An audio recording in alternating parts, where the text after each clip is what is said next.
Bonjour à toutes et tous, vous écoutez First Print, votre podcast comics préféré, et bonne année 2025 à toutes celles et ceux qui nous écoutent. On espère que vous allez bien, que vous avez bien fêté ou juste que vous avez bien dormi, si vous n'avez rien fait de particulier.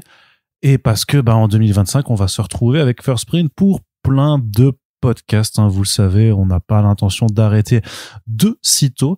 Et donc, ça faisait longtemps qu'on vous avait pas fait un peu cette émission spéciale, un peu perspective de 2025, qu'est-ce qu'on attend un petit peu des 12 mois à venir. Et je dis que ça fait longtemps parce que Quentin dit ça fait un an. Bah non, ça ne fait pas un an, puisque en fait, en rebroussant le chemin de toutes les émissions postées en 2024, on n'avait pas fait d'émission un peu qu'est-ce qui nous attend en 2025. Ciel. Et oui. Mais on a oublié. Qu'entends-je ? Bah oui, je pense que j'étais trop dans le dérush de tous les podcasts aussi bilan perspective avec les éditeurs que on a peut-être simplement oublié de faire ça, mais on rattrape notre retard. Exactement. Quelque part avec cet exercice où on vous fait cette émission en 2 temps pour un petit peu essayer de dégrosser les choses qui arrivent vraiment d'ici les 12 prochains mois de l'année.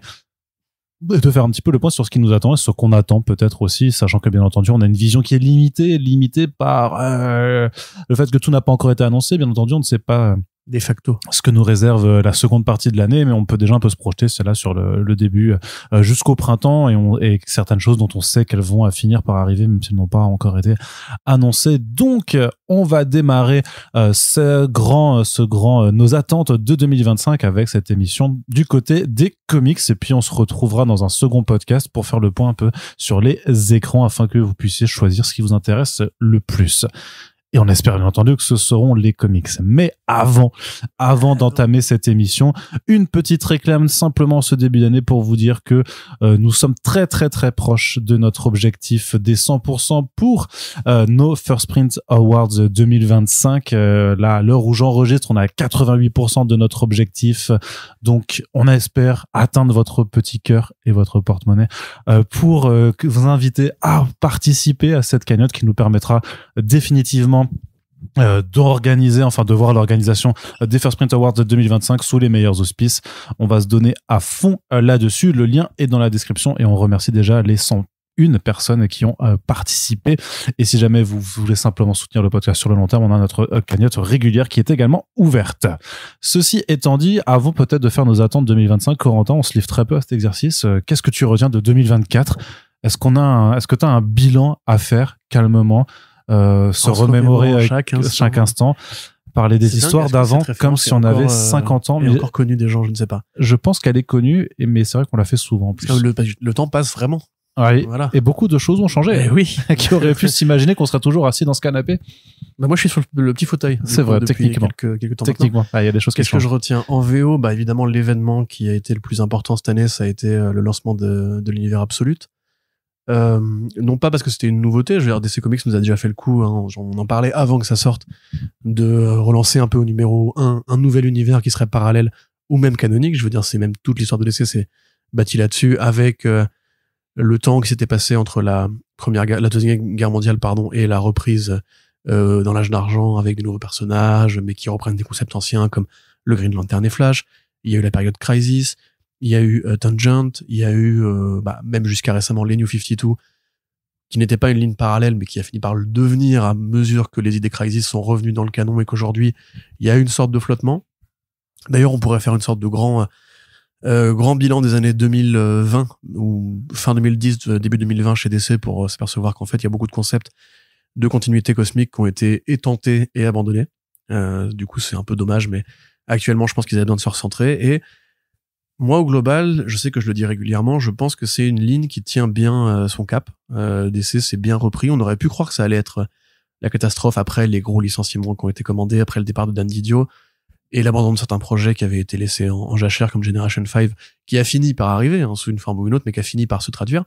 La ligne All-In, je pense qu'elle est de bonne qualité. Il reste sur ce principe de numérotation classique. Enfin, ne remontant pas tout au numéro 1 à chaque fois. Je pense que ça finira par bouger à mesure que les étages du dessus leur diront faut quand même courir après Marvel, et si il faut en passer par là, on en passera par là. Mais le fait de partir avec ces nouvelles séries et ces grosses équipes créatives qui ont été, on le sait, sans avoir les chiffres officiels, de gros lancements en librairie, ça a été quand même pas mal. À côté, il y a eu la fin chez Marvel de la période Krakoa. Alors, une fin qui a déplu à beaucoup de monde.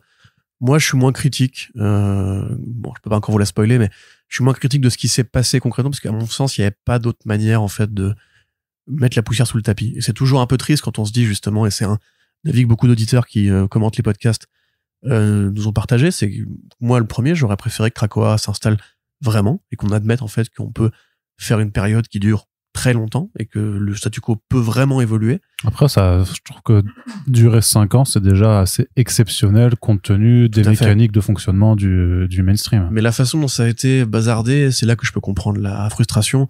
C'est qu'en fait, ça sentait simplement que c'était le fameux coup de baguette magique de bon, il faut qu'on revienne au classique parce que c'est comme ça que nous on procède. Et là, de ce qui se fait de From the Ashes, il y a un niveau de qualité générale qui est satisfaisant, mais on n'est plus dans l'effet entraînant cette nouvelle ère qui s'est ouverte et pour les Avengers et pour les X-Men, puisque on a quand même Jed McKay qui a pris ses fonctions sur ces deux séries en l'espace de 2 ans. À mon sens, Blood Hunt était un petit crossover. C'était qualitatif, mais c'était un petit crossover en termes d'amplitude et de qualité.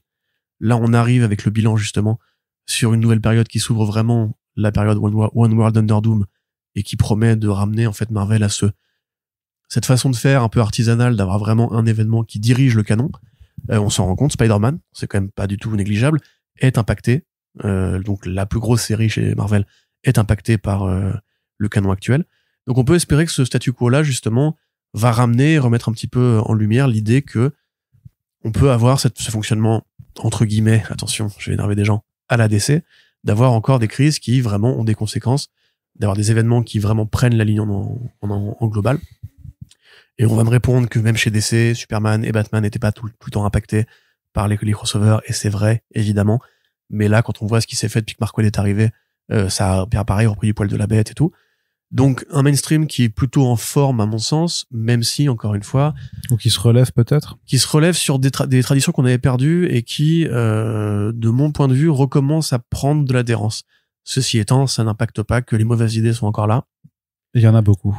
Et je pense qu'il y a de la poussière il y a dans l'éditorial. À mon sens, Tom Brevoort et Nick Lowe, au-delà de Chester Stable-Ski, qui vraiment, lui, est, en fait, en fonction depuis pas si longtemps que ça, depuis Legacy, enfin, est vraiment à la tête du truc depuis Legacy. Mine de rien. C'est long. À mon sens, il est quand même moins talentueux que Alonso, que Quesada, et que tous ces mecs qui ont vraiment écrit des grandes périodes. Parce que tu notes d'ailleurs en plus que des Nick Lowe, que des Tom Brevoort étaient déjà là dans les périodes précédentes. Donc en fait, si c'est pas eux, enfin si eux sont toujours là, ça alors tu peux dire est-ce que aussi au fil des ans peut-être qu'il y a une forme de lassitude ou qu'ils arrivent plus à se renouveler. Mais c'est vrai que ce qui a changé d'une part, c'est Bouski qui est maintenant à la tête. Et bon après, tu pourrais dire sur une échelle un peu plus longue, ça fait 15 ans maintenant que le rachat peut-être par Disney a aussi mais c'est certain, au fil du temps aussi entraîné des et le fait que aussi changements. Feige est devenu le vrai président de Marvel Group. Ouais, mais ça franchement, j'ai vraiment beaucoup de doutes de croire que Feige s'intéresse à ce qui se passe du côté des publications. En fait, vraiment. c'est quand tu mets une tête pensante à la tête de la pyramide, lui, il a des lieutenants qui ont eux-mêmes des lieutenants et des lieutenants, et en fait, je pense que sans forcément avoir d'enquête de presse sur laquelle m'appuyer ou quoi, on sent qu'il y a un impact vraiment très très concret et de plus en plus sur la façon dont Marvel Studios traite les licences dans les comics eux-mêmes. À côté, ils insistent sur les stratégies d'entreprise qui deviennent lassantes à mesure que le temps évolue. Je veux dire, si on fait le comparatif avec Quesada ou Alonso, on avait quand même l'impression qu'au début, quand eux sont arrivés, et à la fin, quand ils sont partis, il y avait vraiment eu un renouvellement, il y avait vraiment eu l'univers avait progressé dans une direction. Alors, on pouvait ne pas être d'accord ou d'accord. Mais là, depuis que Cebulski est arrivé, on est sur une forme de stagnation très concrète, dont, à part Krakoa, en fait, on a peu de vraies nouvelles idées. Il y a des personnages comme Miss Marvel ou Miles Morales qui ont évidemment bougé, parce que c'était des jeunes héros qui avaient besoin d'autonomie, de nouvelles idées d'indépendance. Maintenant, Daredevil, on a eu un très bon run, mais on l'a balayé. Spider-Man, on a eu plein de runs qui ont essayé de faire des choses qui ont raté parce que la pression de produire du titre était tellement énorme que voilà, les Avengers de Aaron, pardon de le dire, ça a été un non-événement. Ça a été une série qui était pénible à suivre. Et le fait d'aller chercher McKay pour aujourd'hui, justement, conduire des trucs comme Blood Hunt, puis comme One World Under Doom, qui sont liés, de toute façon, à l'actualité cinéma, pas Blood Hunt, mais Doom, c'est évidemment parce que voilà, on sait que Doom va être important chez Marvel bientôt. J'ai pas l'impression, moi, en fait, de vivre une vraie nouvelle période. Tu vois, j'ai l'impression qu'en fait, on perd du temps avec des runs qui sont de piètre qualité, en tout cas pour les grosses équipes, et que à part des Hickman à qui on laisse entre guillemets un rôle de semi-éditeur parce qu'il avait de très bonnes relations avec Jordan D. White ou Steph Walker, etc. Aujourd'hui, c'est vraiment en fait les trois comment dirais-je, dans One Piece on dit les trois empereurs que sont Cebulski, Niclo et Brevoort, qui en fait dirigent littéralement la façon dont les séries sont produites et le but, dans quel but elles sont créées, et qui fait que voilà, à part des petits micro-événements, je trouve qu'on n'a pas eu de vrais grands bons projets récemment, parce que il a fallu tirer la licence Venom, il a fallu faire crever Krakoa, les Vengeurs, cette année ça a pas été c'est pas incroyable, c'est pas mauvais, c'est pas incroyable, et McKay à côté qui fait des bonnes expériences sur Doctor Strange, ou qui a fait un Moon Knight de qualité correcte, à mon sens, ou même Zdarsky, voilà, qui a quitté Daredevil et tout. J'ai du mal quand même à reprendre confiance dans l'avenir chez Marvel, parce que si t'as pas créé une case où comme le Black Label, où tu dis, donc voilà, les auteurs, amusez-vous, et pour ceux qui veulent des séries d'auteurs, on a cette cour de récré, cet espace de respiration. Cette case, quelque part, c'est l'univers Ultimate qui s'est installé. Ce qui quelque part était aussi quand même le temps fort. On se rappelle que Ultimate Spider-Man, c'était en janvier 2024. C'était vraiment tout à fait. Et ça a été la série, je pense, qui a fait plaisir à tout le monde, parce que comme on le dit souvent, Spider-Man, c'est un personnage sur lequel trop d'enjeux économiques reposent. Je veux dire, cette année, est-ce que c'était cette année End of Spider-Verse de Dan Slott? Non, c'était l'année dernière déjà. Mais Spider-Boy, c'était bien Spider-Boy, ça s'est lancé c'était soit fin d'année, soit début d'année ici. Ouais. Alors, il y a des personnages qu'on arrive bien à renouveler, comme Deadpool, par exemple, qui est en une très bonne forme, Immortal Thor aussi. Je pense que Amazing Spider-Man et Spider-Boy, c'est vraiment l'illustration parfaite de la mécanique, soit la mécanique commerciale qui supplante le tout, soit même aussi d'une forme de manque d'idées, c'est très marrant de voir, de mettre ça en contraste, vraiment, même en opposition à Ultimate Spider-Man, qui est vraiment ce côté, là, on prend quelque chose qui va de l'avant et on a vraiment un nouveau contexte, plutôt que Spider-Boy, ou que, tu sais, même la série qui mélange Peter Parker et Miles Morales, où tu dis, là-dedans, t'as vraiment une forme d'impression de surplace, et même on verra bien ce que Joe Kelly fera avec son relaunch, mais j'espère vraiment qu'il y aura une sensation de pouvoir revenir à la fois sur un côté plus classique, dans le sens qu'on arrête de faire des concepts qui en fait ne sont jamais bien exécutés. Le costume, les costumes de Spider-Man qui étaient liés aux réseaux sociaux, là, c'était pas bien. Là, le Spider-Doom, enfin le Doom Spider, vraiment, c'est quand même, heureusement qu'il y a de la vanne dans les dialogues de Joe Kelly, parce que vraiment l'histoire, ça m'en tombe des mains, vraiment. Encore, je sais pas si tu dis Miles Morales, mais Miles Morales, j'ai pas repris, parce que vraiment le run de Cody Ziegler, je crois, m'a vraiment écœuré. Mais oui, du personnage, mais en même temps, tu dis ça parce que il avait relativement bonne presse chez certains lecteurs, mais je ne comprends pas, parce que c'est vraiment du run concept pour le coup. Enfin, il y a que là, c'est un vampire depuis Bloodhunt, une idée qui, à mon sens, non, pardon, oui, c'est Cody Ziegler qui le fait en ce moment, mais moi c'est celui d'avant, c'est Saladin Ahmed, il m'a perdu du tout. De la merde, et Ziegler, je t'avoue, je crois que je l'ai pas, je suis même pas sûr de l'avoir commencé. Personnellement, moi je trouve ça encore très gadget, et on manque d'idées, on manque d'humanité, on manque d'une bonne façon en fait de comprendre ces personnages. Comme pour Miss Marvel, tu vois, Miss Marvel, c'est devenu un personnage gimmick. Mais qu'il n'y a plus de série régulière. De toute façon, elle est en backup. Depuis qu'elle est apparue dans les X-Men, ouais. Ouais, c'est un backup de Spider-Man. Ouais, c'est ça une curieuse trouvaille, je veux dire. Miss Marvel, ça allait jusque là. Même Ahmed avait fait du bon travail sur elle et tout. Et là, le fait de la foutre dans les X-Men encore une fois, du coup, là, je te confirme qu'il y a quand même un impact Marvel Studio-esque. Marvel Studio nous dit, c'est une X-Men maintenant. Et certes, ça aurait été prévu à la base comme ça, mais maintenant, ça n'a pas été fait à l'époque. Il faut l'assumer et l'embrasser. C'est une, mais c'est les deux maintenant. Oui, mais voilà, non. C'est cette espèce de couper la poire en deux.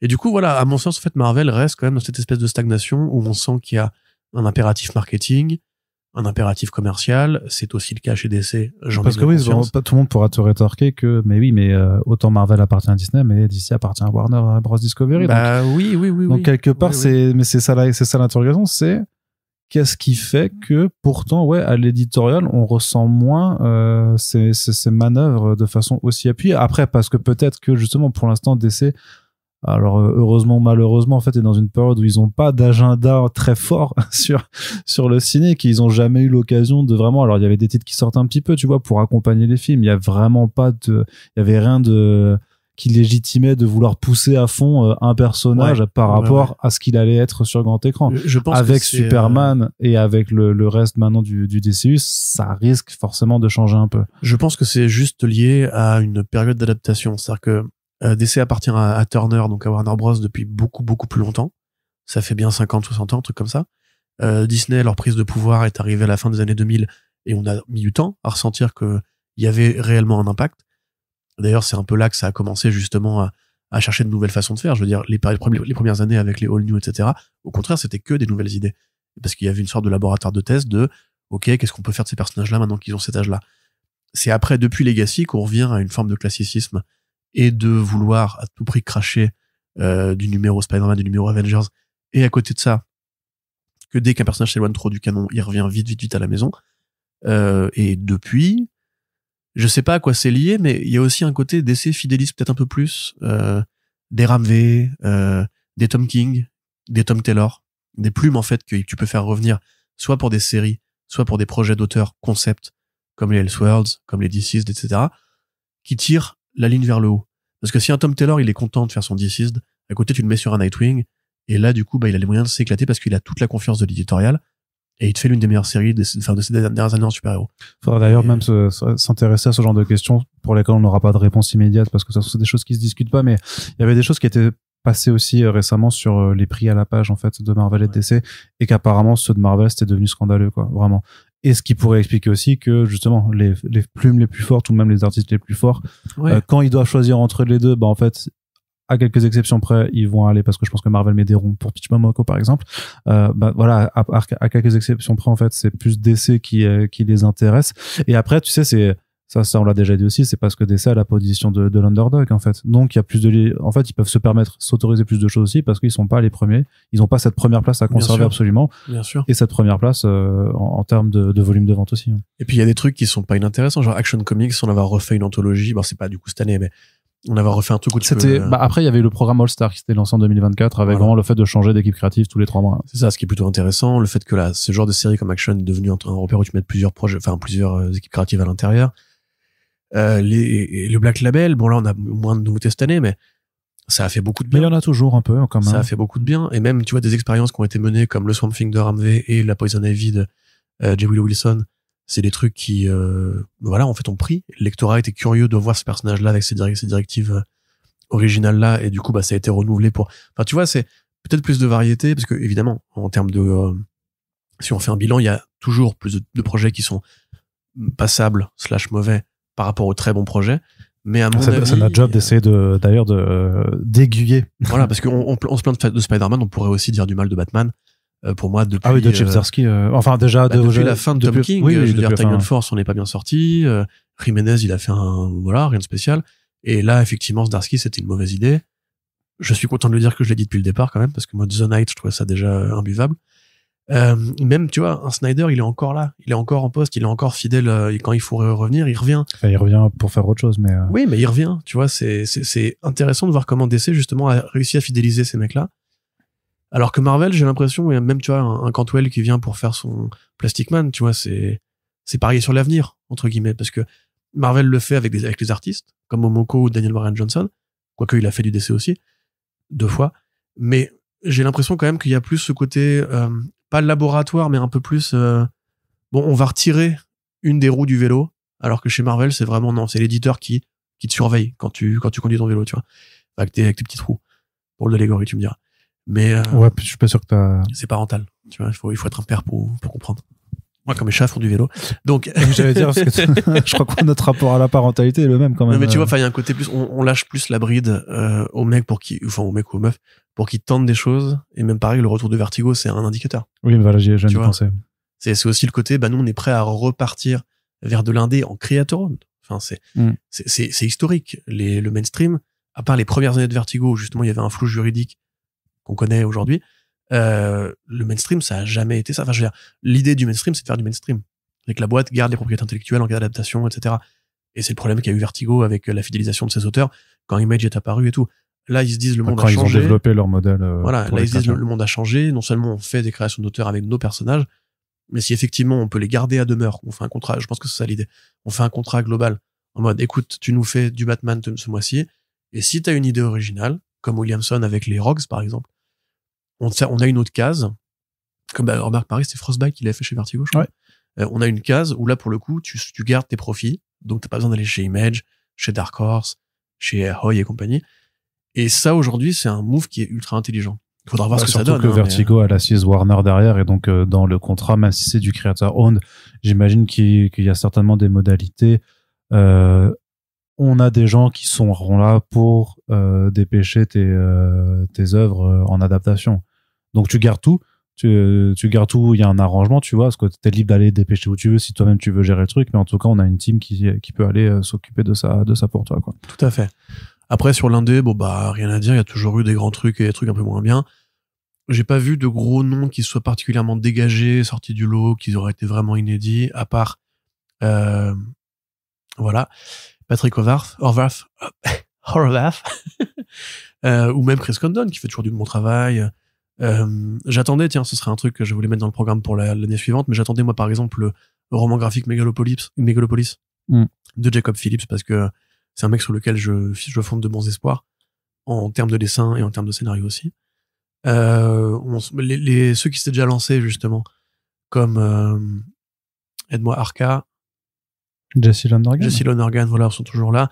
Warren Johnson continue de prendre l'importance avec les Transformers et tout. Le marché indé, voilà, la grosse tendance de cette année, c'est les licences. Les licences, ouais. Qui vraiment sont revenus comme la façon de faire du mainstream en indé, en fait. C'est d'aller prendre les personnages que tout le monde connaît, comme les Transformers, comme Terminator, comme les licences Hanna-Barbera, qui ont très, très bien fonctionné. Les Thundercats, c'était un record. Apparemment, c'était quasiment 200 000 ex commandés en librairie. Alors après, les ventes, c'est encore un autre sujet, mais Dynamite revendique au moins 170 000 de vendus pour Thundercats 1. Et on voit que ça a sauvé un peu Dynamite, qui était, depuis quelques années, à tourner en rond autour de Vampirella et Red Sonja. Là, ce qu'ils continuent de faire. Oui, c'est leur personnage maison, donc ils les exploitent comme ils veulent. Mais pareil, Christopher Priest qui est encore là, tu vois. Red Sonja, il n'y a pas eu grand chose cette année, mais au global, voilà, ils ont quand même dépêché des vraies équipes créatives. Je veux dire, Joe Casey, quand il revient pour faire Johnny Quest, c'est Joe Casey, tu vois, c'est pas n'importe qui. Pareil pour Chalvey, qui du coup est devenu le capitaine un peu de Cosmocats. Kelly Thompson qui fait les Powerpuff Girls, les Super Nana. Tu vois, chez Dynamite, c'est un peu inédit, parce que généralement, eux, ils payent très mal, pour le coup. J'ai pas de chiffres à vous avancer qui seraient divulgés des secrets de copains, mais honnêtement, c'est pas la maison qui paye le mieux. Sur les licences, je pense qu'ils font un vrai effort pour ramener des gens, et enfin, ça y est, ils se tirent vers le haut, au point d'être devenu un acteur sérieux du marché. Parce qu'il faut voir aussi qui c'est qui paye, en fait. Parce que si c'est les ayants droit des licences, en fait, c'est peut-être un peu différent aussi dans les modalités de fonctionnement. Il faudrait voir comment ça s'organise, ouais. Après, chez Image, il y a toujours eu la bonne dose de produits. Moi, alors c'est pas une tendance de l'année, mais je trouve que Brubaker et Phillips commencent un peu à fatiguer. Et ça me fend le cœur de dire ça. C'était décevant, hein. Ce ne sont pas des mauvais titres, là où Gisèle Corps et la Maison des Impies, mais c'était décevant et c'est terrible, quoi. Ouais. Je trouve que l'exercice de là où Gisèle Corps, il est cool, mais que ça empêche la relecture, en fait, une fois que t'as compris un peu la mécanique. Et la Maison des Impies, par contre, c'est une vraie interrogation, parce que c'est tellement bien sur les 100 premières pages que tu dis pourquoi conclure en 10 après, quoi. Vraiment, c'est le côté vraiment, mais il y avait une vraie maxi-série à faire au moins, ne serait-ce que de la longueur de Un été cruel, tu vois, enfin, de ce gros truc. Et c'est trop bizarre. Eux, je pense vraiment, par contre, que clairement, il faut qu'ils fassent un break. Ça fait des années pourtant qu'on dit à chaque fois, mais c'est trop bien qu'ils font des trucs ensemble. Parce que oui, dans l'ensemble, je veux dire, même le plus mauvais des Brubaker Phillips reste toujours une bonne BD en tant que tel, quoi. Ils ont pas fait de trucs qui soient nuls. Mais, vraiment, je pense que pour eux, il faut qu'ils aillent voir ailleurs. Bien sûr. Tu vois. Non, mais oui. Il faut qu'ils aillent s'ouvrir leur chakra avec d'autres collaborateurs. Et si la production de Criminal n'a pas aussi bouffé du temps à Brubaker. Oui, bien sûr, mais tu le vois d'ailleurs avec Friday, avec Marcos Martin, c'est un autre truc, et c'est super bien, c'est une série de long cours. Je pense que tu as raison sur l'idée que cette formule-là est un peu arrivée. Philippe, faut qu'il aille travailler avec quelqu'un d'autre aussi. Un roman graphique inédit tous les ans, à force, tu finis par manquer d'idées, tu vois, voire deux à une époque. À deux, c'était. Après, c'est des staccanovistes, hein. Ils produisent, tu vois, clairement. Certes, donc pour leurs fans, c'est cool, mais ouais, à un moment. On se rappelle de Velvet, où justement Steve Epting avait vraiment apporté des nouvelles couleurs, une nouvelle esthétique à l'écriture de Bourbi, et voilà. Après, pour les marottes habituelles, un peu déçu par Bendis cette année. Non pas que c'était mauvais, mais encore une fois, moi, j'attends son vrai nouveau polar ambitieux à la Daredevil, avec des putains de séries régulières sur le marché indépendant. ce que Jeff Lemire a recommencé à faire, et là, il n'y a rien à dire. Le mec est toujours aussi fort. Geoff Jones, c'est toujours pour moi. J'ai un peu du mal avec Minor Arcana, tu vois. Je trouve que l'héroïne est tellement antipathique. Ouais. Que ça me pose un vrai souci, tu vois. Après, j'aime bien par contre, je vois très bien maintenant le côté un peu procédural, tu vois, la petite nana qui va résoudre les problèmes des gens avec son don et ses cartes et tout. Donc, je vois bien le côté un peu feel good et comment, j'imagine, sur le long terme, on verra un vrai fil rouge se dégager. Mais ouais, j'avoue que elle est un peu relou, quoi. Après, je pense aussi un peu à Black Hammer et ouais, Spiral City. Comment? Merde, aide-moi, l'autre truc. L'autre truc. J'ai plus ma tête. Jeff Lemire, il a fait Phantom Road aussi, voilà. Ah oui, Phantom Road, on attend le retour. Ouais, Phantom Road, c'était vraiment sympa, mais ouais, faut attendre le... Voilà, donc au global, celui-là, voilà. Geoff Jones, pour moi, ça me fend le cœur de le dire, mais ça continue de ne pas m'intéresser. Ça t'intéresse pas, Ghost Machine? Tout son label, je trouve que c'est du recyclage des concepts années 90. D'ailleurs, je suis très amusé de voir dans Creature Commandos qu'il y a et son robot et Dr. Phosphorus. Donc, vraiment, ça me je vais pas être méchant, mais l'absence d'idée originale de ce gars, je trouve que c'est un très bon exécutant. Il faut le foutre sur des personnages qui ne sont pas à lui, parce qu'il est meilleur là-dessus que pour créer. Mais après, je pense que vraiment, il y a eu ce truc avec DC qui a foiré je sais pas quoi, et on se rappelle de son annonce du label Danger Zone, là, où clairement, il y avait un comics sur un G.I. Robot et un comics sur Dr. Phosphorus. Voilà, qui sont devenus Geiger et quand tu regardes Creature Commando, ça te choque, quoi, en fait, de réaliser à quel point c'est proche. Tu te dis, bah ouais, en fait, il y a aucune vraiment idée originale, quoi. C'est devenu Geiger et Junkyard Joe, quoi. Et Junkyard Joe, c'était cool quand même, tu vois. Et Geiger, faut que je rattrape parce que faut que je vois sur son ongoing ce que c'est devenu. Ils ont commencé à les faire. Alors c'est avec, je sais plus si c'est avec Rook Exodus ou avec le label Family là, où ils ont commencé à développer l'idée du fait que les 4 grandes bannières sont quand même effectivement dans un multivers partagé, tu vois. Mais je sais pas s'ils feront un truc comme Big Game, tu vois, à un moment où ils vont tout mélanger. Je suis pas sûr que ça se marie forcément très bien. Après, c'est un peu l'esprit de Jones. Mais en tout cas, faut savoir que ça fonctionne pas trop mal aux États-Unis. Bien sûr, ouais, tout à fait. Après, Remender, toujours en bonne forme aussi, toujours des bons projets originaux. Son label se lance bien, en plus, parce qu'il arrive à déléguer, à faire juste, je pense qu'il fait maintenant, il est arrivé au stade où il fait vraiment que de la relecture et des synopsis. Parce que le truc Holy Roller, ça lui ressemble pas, par exemple. Enfin, ça lui ressemble, mais dans l'idée, tu as le rapport au père et tout, mais ça sent quand même que c'est pas lui qui l'a vraiment écrit, dialogué. Et puis lui, voilà, pareil, comment dire, il déploie ses ailes. Enfin, non pas déjà déployé avant, mais là, ça y est, il commence à devenir un peu chef d'industrie et tout. Dans les marronniers, qu'est-ce qu'on pourrait avoir d'autre? Aaron, moi, j'attends toujours un peu le vrai grand retour d'Aaron en indé. C'était sympa, la romance. La Bug War se lance bien. Franchement, on est content, on attend de voir. J'aimerais bien un retour de The Goddamned ou de ce putain de Southern Bastards qui va être l'Arlésienne de notre pauvre vie. Qui, à cause des problèmes de l'artiste... Qui, comme il est co-créateur, c'est compliqué de le faire qu'il rachète ses parts, en fait. Robert Kirkman, c'est pas vraiment c'est plus de l'indé pour moi. Maintenant, il faut considérer qu'il n'y a pas les Big Two, c'est les Big Three. À mon sens, ça y est, je veux dire, Transformers et G.I. Joe, c'est très bien. Il y a pas à cracher dessus. Firepower, c'est terminé cette année, je crois. Firepower, ça c'était, je sais pas, oui, peut-être. Ouais, non, peut-être même l'année d'avant, franchement. Non-événement en ce qui me concerne. J'attends aussi, pareil, un peu une vraie nouvelle créa de Kirkman qui aurait le calibre invincible Walking Dead. Tu vas me dire que c'est Void Rivals. La réponse, c'est non. Non, pas du tout. Okay. Non, ça fait partie de ce truc de licence qui fonctionne aussi, visiblement, qui fonctionne bien. Mais effectivement, pour moi, au stade où j'en suis, en fait, c'est les licences Transformers et G.I. Joe qui portent plus le truc que Void Rivals, qui est une vraie déception pour moi.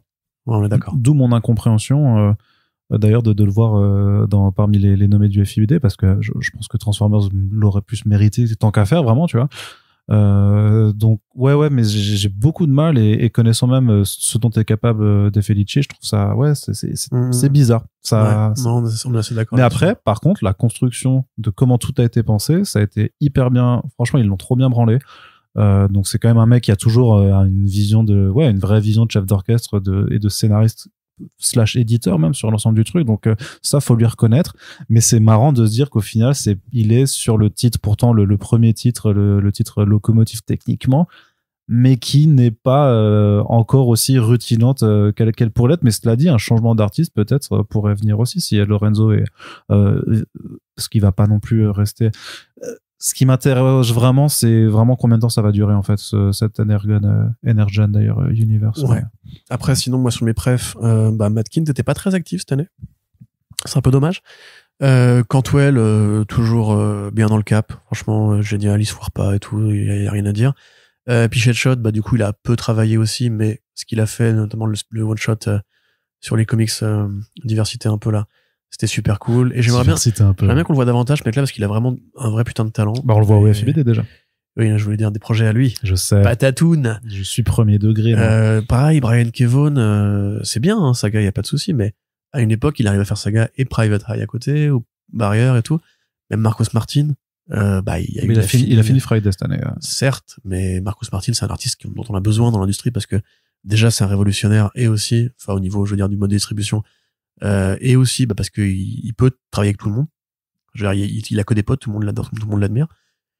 Michael Red qui a redébarqué chez DC, gros délire, gros plaisir. Avec Mark Russell. Ouais, quel bonheur. Daniel Warren Johnson, pareil, on aimerait le voir sur des personnages pour moi plus ambitieux. Je pense que vraiment, il y a une incompréhension des Big Two à ne pas mettre en avant ces forces vives, en fait. Mais après, Daniel, il prépare son prochain truc en auteur complet. Ça va très bien aussi, hein. Bien sûr, il n'y a pas de souci. J. Willow Wilson, son petit comics indé chez Image, là, Les Affamés du Crépuscule. C'est chez IDW, ouais. Ouais, chez IDW. Super bien. Franchement, vrai bon projet et tout. Après, dans l'ensemble, tu vois, moi, je me dis, l'indé, il y a toujours, en fait, tellement de trucs qui se passent. Genre, Ahoy, qui est passé le cap des 5 ans, qui est encore là, tu vois, tu te rends compte.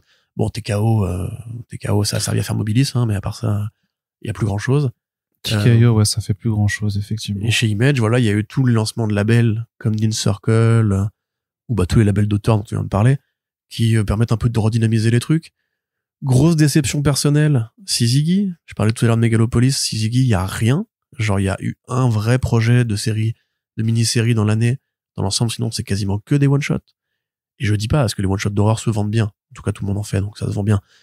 Sur le marché indé, très bien, mais t'as Ashley Wood, il refuse de dessiner, visiblement, il a plus envie de dessiner, alors que c'est l'un des cofondateurs. Chris Ariol, qui est un très bon scénariste aussi, qui n'écrit plus. Je comprends pas pourquoi est-ce qu'ils ont toute cette boîte postale qui, pour l'instant, leur a servi à faire 4 one-shots cette année. Peut-être qu'ils préparent quelque chose sur le long terme. Ça prend du temps, tu sais, de faire Moi, dans l'intervalle, quand même, je sais que Wood, c'est pas un paresseux, mais il y a ce côté, bon, j'ai atteint tellement les sommets de l'indé, du marché, je suis un artiste, quand je vends une planche, c'est 5000 balles et tout, tu vois. En fait, je me dis, tout ce talent, ce serait dommage de résumer sa bibliographie à Zombies versus Robots, tu vois. Enfin, il a plus de talent que ça, j'aimerais bien le voir un peu plus bosser, mais je sais bien qu'il aime pas faire des intérieurs. C'est comme ça. Et sinon, au global, Das Malchian, voilà, aussi, dans les transfuges, Das Malchian qui continue à bosser, c'est super agréable. Patton Oswalt aussi. Pour moi, c'est l'une des vraies grosses révélations comiques ces dernières années, parce que Minor Threat, c'est super bien. Si vous aimez Black Hammer, c'est le petit cousin un peu débile, on va dire, de Black Hammer, qui fait tout comme Black Hammer, mais avec des références culturelles plus accessibles et moins érudites, et un vrai esprit de comédie qui marche très très bien. Pareil, Mark Russell, toujours en forme. Mais en fait, c'est pareil, toutes les comédies qui passent sous le radar chez Ahoy, dont on traite peu parce que déjà elles vont pas arriver en VF. Il y avait My Bad, non? Il y avait My Bad, il y avait The Gimmick, il y avait un autre truc, mais bref, il y avait les sidekicks, là, j'ai oublié le nom. The Middle Guys, je crois, je sais plus, enfin un truc sur deux sbires d'un super vilain qui se barre pour mener une vie normale. Oui. Et voilà, tous ces petits projets, pareil, qui nous permettent de respirer un peu, de prendre le super-héros au second degré, et qui ont pas de grosses prétentions, mais qui permettent d'installer un esprit de franchise, de marque, qui fonctionne bien, quoi. Tinyon Ford aussi, belle année, hein, quand même, toujours très fort, ouais. Ça reste l'un des maîtres de l'indé moderne, et ça sera à continuer a priori l'année prochaine, parce que le mec ne déçoit jamais. Voir le Tri, c'était incroyable, Deviant, c'était incroyable. Tout ce qu'il fait. Toi, t'es gros fan, ouais, t'es gros fan de ces derniers titres. C'est devenu, aussi, ouais. parce que, tu vois, moi, Something is Killing the Children, je trouve ça bien, mais j'ai pas pris la tarte. Moi, c'est un patch turner, en fait, c'est super efficace et ça marche très bien avec le rythme mensuel, en fait, tu vois, aussi. C'est vraiment Department of Truth qui m'a mis les étoiles dans les yeux. Ouais. Et d'ailleurs, j'attendrai un petit peu pareil, plus de Martin Simmons en intérieur, comme pour Harvey, tu vois, retrouver un Anderka sur Rubin. C'est non, Andrade, pardon. C'est Andrade. Andrade, excuse-moi. Andrade, quel bonheur, tu vois, enfin, genre, ces artistes-là qui, en plus, ont parfaitement fait une symbiose avec leur scénariste, au point que le dessin te dit autant de choses que le texte. C'est vraiment très agréable. Donc, on a un marché indé qui est fort, qui pour moi est en bonne santé, en tout cas au niveau créatif. Après, on pourra parler des ventes. On peut même pas les trop, franchises elles-mêmes sont pas inintéressantes. C'est ça qui est à la fois triste et beau, c'est que Transformers de Chalvet, ça se lit. Terminator de Chalvet, ça se lit.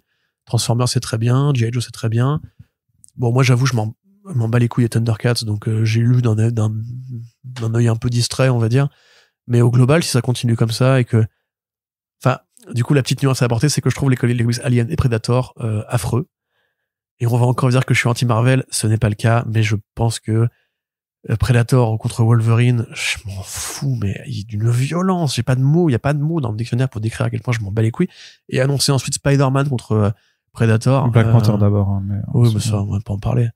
Voilà, et même Alien versus Avengers, malgré tout l'amour que j'ai pour le dessin. Attends, pour l'instant, c'est pas fini, hein, ça a pris beaucoup de retard, en plus, donc. Mais tu vois, pareil, petite déception quand même, parce que Wolverine Revenge, encore une fois, c'était bien, mais c'était pas la tarte qu'on m'avait promis.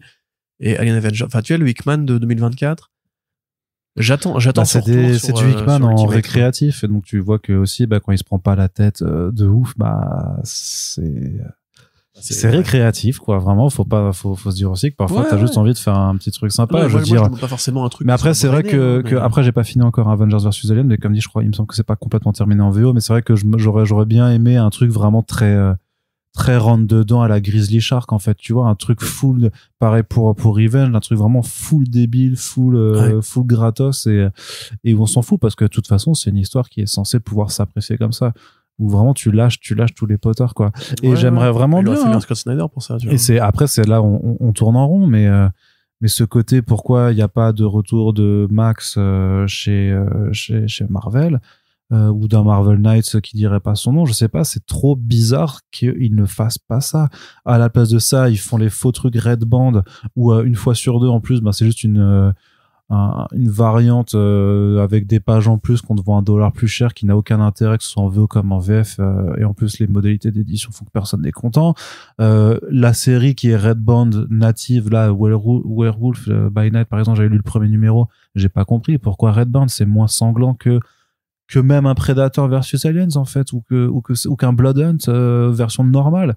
Je fais, pourquoi vous le labellisez Red Band? J'ai envie de te parler de X-Force, Sexe et Violence de l'époque. Exactement, et même sous Percy et Cassara, début Krakoa, il y avait des passages qui étaient vraiment vénères, ou les Black, White and Blood, en fait, qui sont bien plus sanglants que... Et donc vraiment, je ne comprends pas ce choix de vouloir se cantonner à des choses très canon, en fait, et même quand c'est hors continuité plus ou moins, en fait, ça reste toujours à viser d'un même public, et on laisse pas un peu plus de liberté sur la tonalité adulte, notamment. Il y a un Get Fury qui est sorti sur les 3 dernières pages, tu te rappelles pourquoi pourquoi c'est du Ennis, pourquoi on a oublié de parler de Garcinis, qui est toujours en fait moi, à défaut, parce que Warren Ellis est parti en exil de pénitence.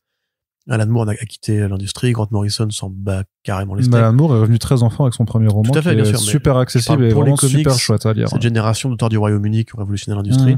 Garcenis, pareil, il est en mode récréatif parce qu'on n'aura plus de Preacher, ou même Walk Through Hell qui était assez ambitieux. Là, il se fait plaisir, c'est plus des comédies. Babs, c'était super. Son comics à l'arrêt de Sonia, franchement, comme d'hab, c'est génial. Le bon pendant barbare d'un Marjorie Finnegan, À côté, il se fait plaisir en jouant les éditeurs chez 2000 AD avec les magazines, avec Battle Action qui continue à produire, et où là, tu sens en plus le côté un peu vieux loup qui aime bien pousser et travailler avec ses idoles comme Alan Grant et John Wagner. Enfin, plus John Wagner plutôt. Et amener un petit peu justement de nouvelles plumes à kiffer ce que lui il kiffait. Son Rock Trooper aussi était top. Enfin, vraiment, le mec est juste beaucoup trop fort. Ça fait très plaisir de l'avoir encore sur le marché, et il écrit comme s'il avait 25 ans, avec les mêmes blagues, avec le même degré de violence, et le commentaire politique, et malgré ce qu'il veut bien dire, attention, ça va peut-être encore agacer des gens, mais Garcinis est ouvertement aligné à gauche dans le présent, parce que de toute façon, le monde est tellement pourri que t'as pas d'autre choix.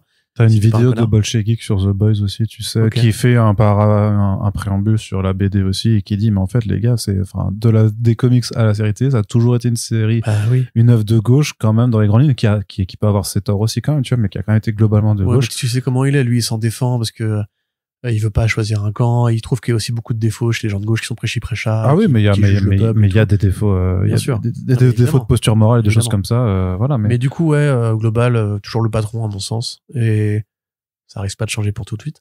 Même pareil, Snyder, au-delà du côté Batman, son Dark Spaces, là, de cette année était pas inintéressant du tout. Donc on est quand même sur un marché qui va plutôt bien. Maintenant, si on parle vite fait des adaptations, rapidos, on croyait que ce serait l'année de l'animation, et en termes de quantité, ça l'a été. En revanche, My Adventures with Superman, c'était pas une mauvaise saison, mais elle a fait un flop. Et aux États-Unis et en France, d'ailleurs, c'est assez rigolo. Pas grand monde en a parlé. Vraiment, ça n'a jamais eu le succès d'Invincible. Cat Crusader, le mode de diffusion n'a pas du tout rendu service à la série, qui, en plus, j'ai l'impression, a déçu pas mal de monde sur le côté anime et tout. Tales of the TMNT, bah voilà, le fait est qu'il faut s'abonner à Paramount+, et qu'il y a déjà beaucoup de plateformes. En plus, le film n'avait pas non plus cartonné. Je sais pas si elle est déjà disponible sur Paramount+, parce que quand ça arrivait en France, c'était que Nickelodeon, hein, donc faut... Ok, mais je crois l'avoir vu passer. Après, moi, voilà, bref. Mais toi, tu utilises d'autres moyens. Mais je suis abonné Paramount+, attention, je paye tous les mois. À côté de sinon, ça, on peut pas regarder Frenchy Shore, ce sera dommage. Voilà, en plus, parce que c'est compliqué à pirater pour le coup. Kite Man Hellier, bah plutôt un bon produit, mais ça fait vraiment, voilà, c'est un peu le cousin hétéro de la punk lesbienne, tu vois. C'est vraiment ce truc-là en mode, c'est plus une série avec des gags pour les bons hommes. C'est plus un peu plus gratos, un peu plus vulgos aussi. Ça a pas l'intelligence ou le côté vraiment débridé et vraiment on rentre dedans à fond de Harley Quinn. Ça reste sympathique, mais ça n'a pas eu le même impact, le même aura. Suicide Squad Isekai. Bon, comment dire, c'est compliqué d'en parler parce que c'est vraiment un produit qui a tellement aucun putain de sens et c'est tellement adressé à une niche de fans d'Isekai que puis franchement, quand t'es fan de l'univers DC, ça te fout un peu ta gueule par moment au niveau caractérisation. Après, c'est un vrai plaisir graphique et moi j'attends avec impatience que ce genre d'expérience de mixité, comme pour Scott Pilgrim Takes Off, tu vois, que était l'année dernière un truc qui avait été fait par Science Saru, le studio d'animation ultra dingue de Human Crybaby. Ils avaient fait une super série animée que personne n'a regardé, mais je vous le dis, c'était une super série animée. Là, pareil, graphiquement, c'était ultra intéressant. Et après, bah, sur le reste de l'année, Creature Commandos, pour moi, va s'imposer comme la série de l'année. Alors, en queue de peloton, c'est rigolo. What If, c'est de la merde. Ça a toujours été de la merde, ça n'a pas changé cette année. Il y a quelques bons épisodes quand même. Et finalement, global, tu sais que c'est pour moi, au final, le meilleur. Celui qui s'apprécie le plus, c'est celui avec l'idée la plus what the fuck de toute la série, quoi. Bah ouais. Ouais, tu vois. En vrai, c'est le plus sympa, quoi. En fait, c'est quand ils ont réussi à comprendre qu'ils avaient aucun intérêt à faire vraiment des paraboles sur les films en changeant d'un événement. Mais ils continuent de le faire pourtant. Ouais, mais c'est... Et puis honnêtement, la fin on y revient bientôt. Elle est tellement téclate. Enfin bref. Ouais, on y revient bientôt. D'ailleurs, Océane sera là au podcast, j'ai oublié de te le dire. Non, tu me l'as déjà dit. Ah bon? Ouais. Ok, tant mieux. Et du coup, voilà, après sur les films, c'est la fin de l'univers Sony. Enfin, dans sa forme actuelle, tant Champagne. Il était temps que ça crève. Et honnêtement, c'est tellement mort dans l'animal plus total que franchement, tant mieux. Parce que personne ne s'est fait avoir. Joker Folie à 2, c'était un coup d'épée dans l'eau. C'est la grosse surprise, quand même. Hein. Et pas la bonne surprise, quoi. C'est ça. Moi, honnêtement, en préparant un peu ce podcast, je suis désolé, personne n'a vu venir personne n'a vu venir ce flop. Quoi. Mais moi, honnêtement, j'avais commencé à oublier le film, si tu veux. J'en étais là. C'est dans le métro en revenant, je me suis dit, attends, qu'est-ce qu'il y a eu cette année déjà? Et j'ai vu celui-là, je me dis, ah putain, c'est vrai. Mais genre, c'est tellement un non-événement que, et puis c'était un caprice tellement personnel que comment tu veux le partager. Même du coup, je parlais de Sam juste avant. Elle a vu le film, elle m'a dit, bah non, il y a rien. Alors que pour le coup, elle était vachement, parce qu'elle a pas aimé le premier. Donc le côté on va casser le premier, ça l'intéressait. Et elle dit même de ce point de vue-là, en fait, c'est faiblard. Il y a cette, c'est un peu un vrai discours critique sur le premier. En fait, ça dit rien de. Donc du coup, voilà, ça empêchera pas Warner Bros de produire le film Clayface. Donc, on va dire que malgré Todd Phillips, cet esprit de faire des films de super vilains, qui est un esprit intéressant, a fonctionné. Et je pense aussi parce que la grande victoire de cette année en images réelles, ce n'est pas Deadpool et Wolverine. Désolé les gars, c'était un bon film, on a bien kiffé, mais on va pas se mentir, ça reste un Deadpool. C'était The Penguin. En fait, pour moi, ça va rester la sortie. Si je devais filer des First Print Awards aux adaptations de l'année, bah pour moi, The Penguin, c'est l'effort d'un studio qui se dit, essayons de faire un vrai truc. Regardons ce qui se fait chez HBO et prenons des notes, copions. Alors du coup, ça n'est jamais qu'une copie. Ça a les défauts d'une copie, mais c'est une bonne copie. Et de fait, Colin Farrell, Christine Milioti, ça roule un peu sur beaucoup d'adaptations Marvel Studios, même beaucoup d'adaptations en licence en général. On a eu The Boys cette année, je crois. Ouais, c'était pas la meilleure saison. Saison 4. Ouais. C'était pas la meilleure saison. Invincible, j'ai toujours des petits reproches à faire à l'anime. La saison 2 a été touchée surtout par sa modalité de diffusion avec la pause de 3 mois entre les deux. Et puis vu le pognon qu'il brasse avec ça, enfin, je veux dire, l'engagement que ça génère, voilà, encore une fois, Après, c'est pas parce qu'il y a beaucoup de gens qui regardent que ça veut dire que ça forcément que ça ramène des milliers. J'ai pas envie de dire, tu vois, plein cap vers le Japon, mais quand tu vois Isekai en comparaison, enfin, ça fait mal aux yeux, Invincible, quand même. Et on est arrivé à une époque où l'animation, c'est devenu un truc. Après, là, tu sais, tu compenses les faiblesses de l'animation aussi avec la force de l'histoire qui, pour le coup, reste super bien puisque. Ayant déjà lu. Oui, mais pour toi, oui. Moi, j'ai pas le même rapport que les gens normaux, en fait. Bah oui, mais c'est le problème, c'est que tous ceux qui ont lu Invincible après avoir regardé l'animation ou qui ont découvert la série, maintenant, sont à jour parce qu'ils ont pu rattraper avec notamment les intégrales de Delcourt. Forcément, quand ils reviennent après l'animation, ils se disent, bon, bah, effectivement, connaissant aussi ce qui peut se faire dans le domaine, c'est sûr que bien entendu que moi j'aimerais les combats d'Invincible animés comme ceux de l'Attaque des Titans saison 1 avec les virevoltés complètement fous, enfin tu vois, il y aurait plein de trucs ou filmés comme le combat de Man of Steel voilà, de c'est ça, tu vois, on a tous ce genre de choses parce qu'on sait que c'est faisable, mais bon. Mais en plus pour moi, encore une fois, c'est pas idiot d'investir du blé parce que Invincible, je dis pas que ça a été autant regardé que One Punch Man, tu vois, parce que bon, le manga est tellement, voilà. Mais je veux dire, c'est un truc qui drive les gens vers Prime Video. Comme The Boys, tu vois. The Boys, bon, il y a un peu de pognon, c'est pas non plus incroyable, mais. Et The Boys, qui avait été une très bonne vente sur les TPB, je sais que la version poche, elle marche aussi bien. The Boys, c'est plus joli en VFX que Arrow, tu vois, par exemple. Et Invincible, qui aussi a eu un énorme essor avec les intégrales. Du coup, enfin, c'est ce que je me dis aussi, c'est qu'au moins, il y a plein de gens qui ont aussi découvert ces bandes dessinées. Et ça, c'est aussi l'essentiel peut-être en retirer. Hein. Et le truc, c'est qu'aujourd'hui, on arrive sur des séries télé qui sont des séries télé blockbusters, comme Three Body Problems, comme les séries Star Wars. Non, mais au niveau budget, je te dis pas qualitativement, je te dis au niveau budget. Oui, t'as Dune Prophecy. Par rapport aux séries sci-fi ou même aux séries d'une autre époque où les FX étaient pourris. Mais ils le font pas encore cet effort-là pour les grosses séries animées, et je trouve ça un peu dommage parce que justement, on n'est pas dans un monde fermé. L'Occident consomme des produits japonais. Et bah, à un moment donné, il faut se mettre à jour, tu vois. Creature Commando, c'est particulier parce que tu vois, il y a une telle esthétique, qui ressemble pas, même limite à une série américaine, dans les designs, le rythme musical, et puis c'est des petits épisodes, donc tu peux quand même te faire plaisir par-ci par-là, que c'est un bon compromis entre les deux. Tu vois, parce que vraiment sa gueule à soi, son esprit à soi, et du coup là, je suis prêt à compenser. Mais j'ai envie de te dire, Aquaman King of Atlantis, c'était pareil, hein. Il y avait une vraie gueule à soi. C'est particulier. Ouais, mais ça avait une gueule. Et alors, peut-être qu'en animation, vraiment techniquement, c'était pas renversant, mais voilà, t'avais un parti pris, une vraie direction artistique, une vraie volonté qui faisait que c'était super appréciable. Et même le Merry Little Batman, en vrai, il est rigolo, tu vois, mais en tout cas, il a son truc à lui. Et c'est ce qu'on veut. Alors que, à l'inverse, peut-être que Marvel Animation a plus, avec de moyens, on va dire pyrotechniques avec What If, mais qu'est-ce que c'est laid, enfin qu'est-ce qu'on s'ennuie, surtout avec le principe. Ouais, non, mais... tu mentionnes c'est même pas que c'est laid, c'est que c'est il y avait quand même une grande victoire dans l'animation, c'était X-Men 97 aussi. Tout à fait, effectivement, qui du coup animé en tradi, qui bouge un peu mieux à mon sens, même si en fait on part d'une série qui est tellement ancienne et tellement statique que du coup forcément il y a une amélioration. Statique, c'était chez Warner. À chaque fois du coup ça. Bah oui. Ah oui, les classiques ne meurent jamais. Mais du coup ouais, c'est surtout aussi pareil là, tu vois, c'est là que moi je fais ce compromis. C'est déjà, je trouve que les scènes d'action sont mieux, genre la bataille finale elle est vraiment belle, et en plus t'as ce propos politique qui est extrêmement rare chez Marvel Studios, je trouve, à un tel niveau de frontalité. Oui, plutôt. Ouais. C'est pour ça que c'est pas leur série à eux en fait, mais que c'est vraiment bien la suite de la série de l'époque, et que Feige a juste une intelligence de se dire les nostalgiques vont être là, donc on va leur laisser cette petite pépite.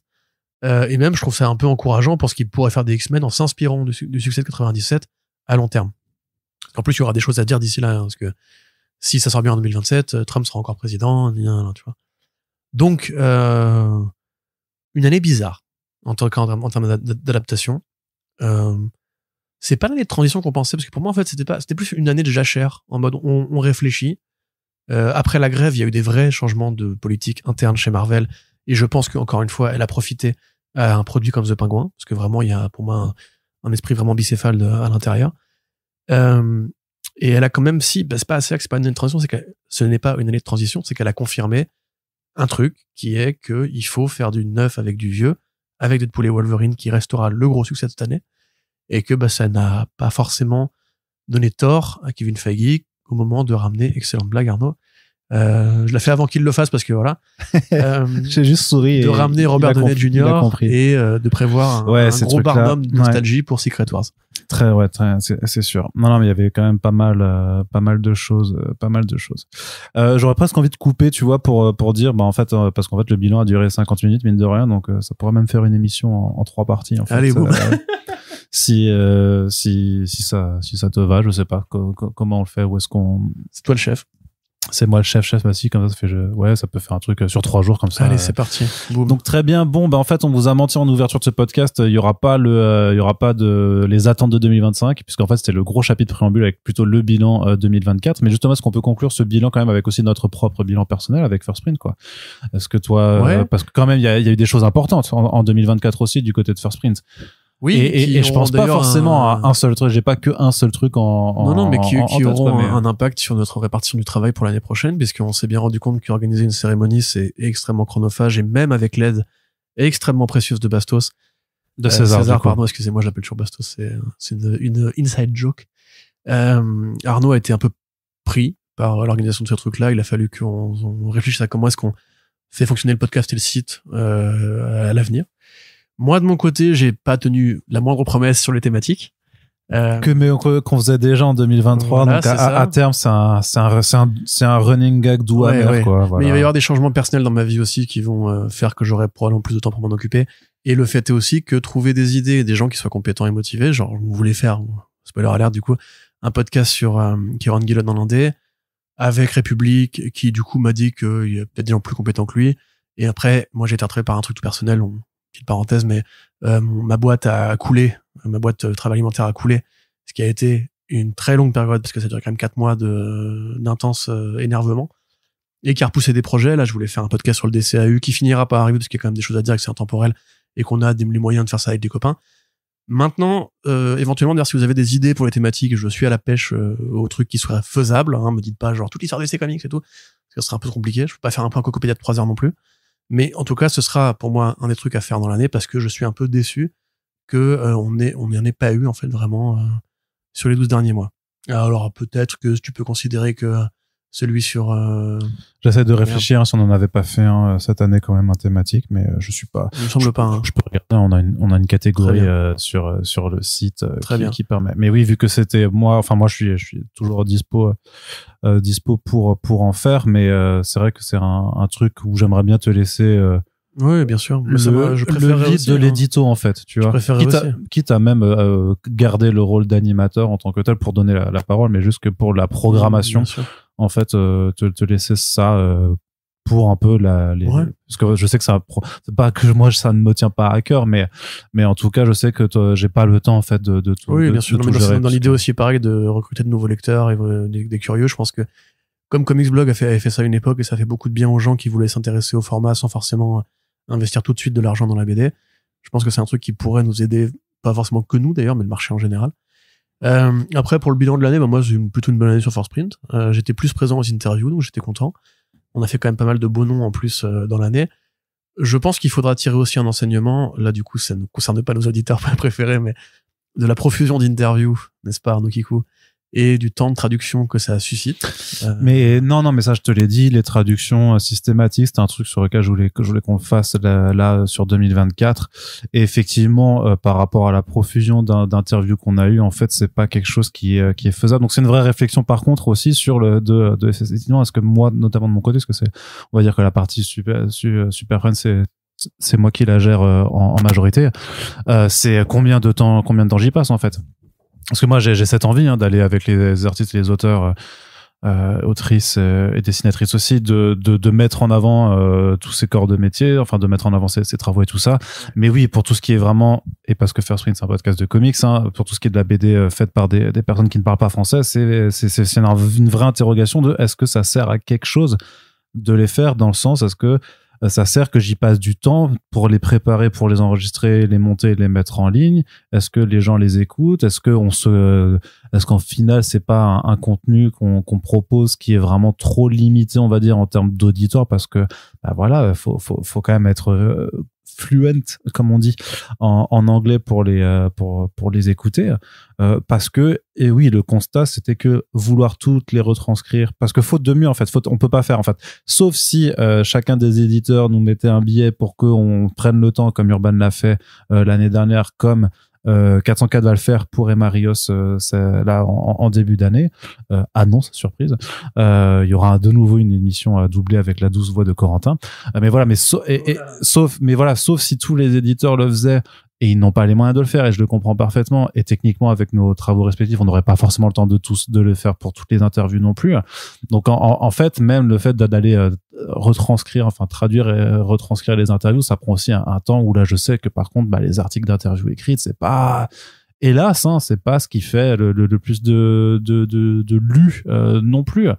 Donc il y a une vraie interrogation sur est-ce que ça vaut le coup d'y passer du temps, parce que après 6 mois faut juste que je les upload et tout ça, ça me va très bien, mais par contre oui, je ne peux pas toutes les retranscrire, c'est pas possible, faudrait et on n'a pas les moyens aussi en tant que auto-entrepreneur de payer quelqu'un à sa juste valeur pour retranscrire et tout traduire non plus, sachant qu'en plus effectivement il y a sûrement ça ferait plaisir aux quelques personnes qui veulent vraiment les lire, mais je pense que le calcul de façon très pragmatique sur le temps investi et la somme investie par rapport au retour sur investissement, il serait nul, quoi. Moi, je suis content de voir, j'ai refait le post avec tous les invités qu'il y a eu, invités de l'année qu'il y a eu sur Fastprint. Je suis ultra fier en fait d'avoir toutes ces personnes qui passent. Je pense que ça, en tout cas, ça se voit et que c'est ça qui est le plus important, peut-être juste en termes de vitrine, même si tout le monde ne les écoute pas. L'année dernière, on a eu Mark Millar, Todd McFarlane, Brian Bendis, Marjorie Liu, Jim Lee, Jeff Lubb, Sana Takeda, Jeff Lubb, Alex Maliv. On a eu des auteurs qui sont... Alex Maliv, c'était moi. On a exactement. On a eu des auteurs qui sont revenus comme Daniel Warren Johnson, comme Tom Taylor. On a fait Todd McFarlane qui maintenant vit chez Arnaud, faut le savoir quand même. Non, il aurait pu revenir encore, mais ça ne se fait plus là en ce moment. Je sais pas pourquoi, c'est un peu dommage, mais bon, c'est pas grave. Mais voilà, on a eu plein de discussions. On a aussi toujours un petit peu de bande dessinée franco-belge. Parce que ça fait plaisir avec les auteurs du label 619, mais avec un Sylvain Ferret que j'ai plaisir à rencontrer, avec Geronimo qui est revenu pour nous parler de Reaper, David Asteda qu'on a retrouvé alors qu'il était au label mais maintenant qui fait Shankama. Donc voilà, il y a aussi toujours ces choses-là, et ça, je sais que ça me prend un peu de temps, mais c'est pas, vu que c'est de la VF, enfin vu que c'est de la franco-belge en fait. Je sais que là, par contre, il n'y a pas de question. Là, je les retranscris pas parce qu'en fait, vraiment, écoutez-les. Mais vous pouvez même les écouter en accéléré sur Spotify. Ça, c'est vachement bien. En fait, si vous passez en 1.25 ou 1.5 et que vous êtes un peu concentré, une interview d'1 heure vous prend beaucoup moins de temps et vous avez quand même toute la discussion. Ça stimule le cerveau en plus. Ouais. Donc voilà. Donc par contre, c'est effectivement est-ce que tu fais toujours autant ou moins d'interviews, ou comment tu les choisis, sachant qu'en plus là on en reparlera dans la partie attente 2025, mais clairement juste avec le FIBD, il va déjà y avoir plein d'interviews VO à faire et qui seront sûrement intéressantes, mais effectivement la charge de travail en termes de transcription, traduction derrière, c'est pas la peine je ne peux pas, j'ai pas le temps, t'as pas le temps, on n'a pas les IA ne sont pas compétentes. Et oui, parce que oui, on a testé en se disant, moi j'ai mis des sous, Dieu me pardonne, dans des trucs d'IA pour voir un peu ce que ça donnait, et vu qu'en fait on est sur des discussions qui sont très référencées, on parle de beaucoup d'œuvres et tout ça, et parce que aussi c'est peut-être pas encore au point, mais vraiment les fichiers que je ressortais et tout, mais en fait je passais autant de temps en fait à reformuler et à corriger en fait les fichiers que j'avais de texte plutôt qu'à le traduire directement moi-même. Donc en fait il y a aucun intérêt. Voilà. Donc c'est pour ça. Mais ça, il y a une interview qu'on n'a pas encore fait, c'est celle de Bobby Pills, cher ami. Ouais, tout à fait. Et que je te relancerai toute ma vie. Oui, bien sûr, mais ça, t'inquiète pas, j'y travaille également. Donc voilà, il y a... Non, mais 2024, c'est aussi le début de notre partenariat avec Pulps. Donc ça, c'était super cool pour faire les focus Pulps. Donc toujours un plaisir en fait de pouvoir développer des partenariats avec d'autres professionnels du milieu.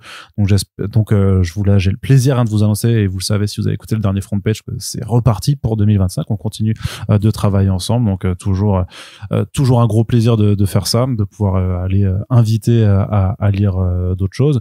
Pareil, les choses sur lesquelles on est conscient, c'est qu'en termes de back issues aussi, on a eu un sursaut, puis on a été pris par la spirale du temps et par pas mal d'autres choses, que ce soit à titre... Après, les First Print Awards étaient un grand back issues. Oui, les First Print Awards sont un très très gros back issues format luxueux qui permet un peu de compenser clairement dans les sélections. Mais après, on sait que il y a des gens qui sont demandeurs aussi de ces émissions pour poser des mots et discuter sur le fond aussi on aime bien les faire, de certaines œuvres. C'est clair. À chaque fois, il faut s'organiser pour savoir qu'est-ce qu'on lit, puis trouver encore un créneau, alors qu'on se voit beaucoup deux fois par semaine.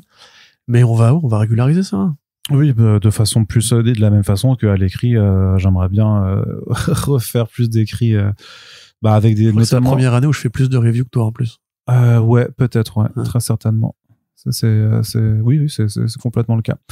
Donc voilou, c'est beaucoup de choses faites et quand même, je pense que les First Prince Awards, ça a été beaucoup de temps. Je pense que justement le fait que maintenant ça a été monté, je pense et j'espère qu'avec César, on aura moins de temps à y passer en tant que tel, parce qu'il y a des mécaniques en fait, enfin des choses qu'on a plus à creuser en fait. Il y a des choses maintenant qui sont rodées, tout ce qui est direction artistique, les catégories, ce genre de choses. Il y aura des ajustements, on va essayer d'avoir des nouveautés de toute façon et des choses qui feront que qu'il y ait toujours un petit truc en plus, tu vois. Le film d'Artus. Ouais, le film d'Artus, j'y ai pensé direct. Bravo d'or 2024 quand même. Ouais. Qu'est-ce que je voulais dire? Ouais, qu'il y ait quelque chose un peu pour raviver l'intérêt, mais après j'ai envie de dire maintenant si le modèle c'est les fauves ou le Cannes ou Cannes machin, ils sont pas chaque année à vouloir instaurer plein de gimmicks ou de nouveautés, simplement une fois que c'est installé. Donc voilà, de toute façon là clairement en 2025 de notre côté, ce sera aussi l'installation, on l'a créé. Maintenant, il faut vraiment qu'on l'installe. Exactement. Et donc ça va être excitant pour animer la cérémonie. Ça va être excitant dans tous les cas. De toute façon, ça va passer bien trop vite parce que l'année est passée effectivement de façon bien trop rapide. Mais on espère en tout cas que vous continuerez d'être au rendez-vous avec nous. N'hésitez pas à nous dire de votre côté quel est votre bilan personnel peut-être pour 2024. Tiens, une question par exemple pour celles et ceux qui nous écoutent et à laquelle vous pouvez répondre sur Spotify ou sur n'importe quelle plateforme, réseau social ou notre site. Qu'est-ce que vous avez lu avec nous ?